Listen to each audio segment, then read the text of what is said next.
Mike, do you think that, like, they talk about this illicit content that's on chain as kind of an argument of being like a real technical threat? Like, I am not as knowledgeable as you and Matt specifically on this. Why do people care that this stuff is on there in the first place? Can you break that down for us in layman's terms a little bit for me? So this is kind of highlighting what cheekily Walker was getting at, that there is sort of,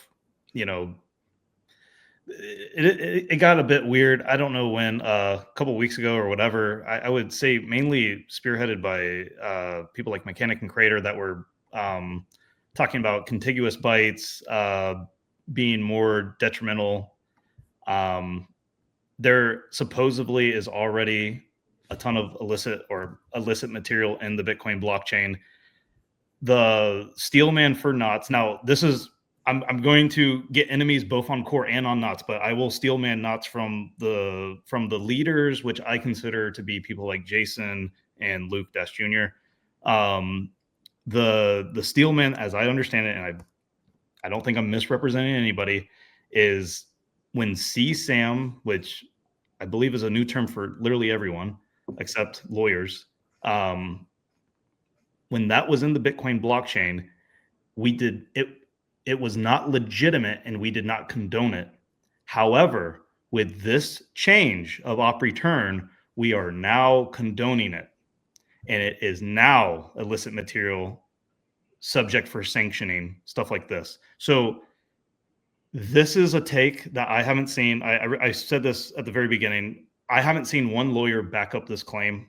I think this is the crux of the threat, not necessarily the ideology and the debate of making Bitcoin money, but in terms of, quote, the biggest threat for this change. And I'm not taking anyone out of context here. The biggest threat for this change is this idea that we are legitimizing illicit material as it comes in now. So I don't know what you want to do with that information. I don't think a lot of people that support knots necessarily hold that to be their steelman, but you should at least know that you're a second, third, fourth level sort of cargo culting if you don't also share this opinion away from the original idea of why this is important and what the perceived biggest threat is. Okay. Mm-hmm. I am very interested to see if a lawyer is willing to put their neck out there to say this is legit and we no longer have safe harbor ideas, whatever. But I also am very confused that it almost seems like there's some sort of push to try to legitimize tooling around this, which then would legitimize everything about what they're talking about, like a self-fulfilling, like dystopic prophecy. And it's not really good when I see Adam Back tweet out like, oh yes, I've heard rumors that, people have been reaching out, to pools to try to support some of these ideas or see if there's interest.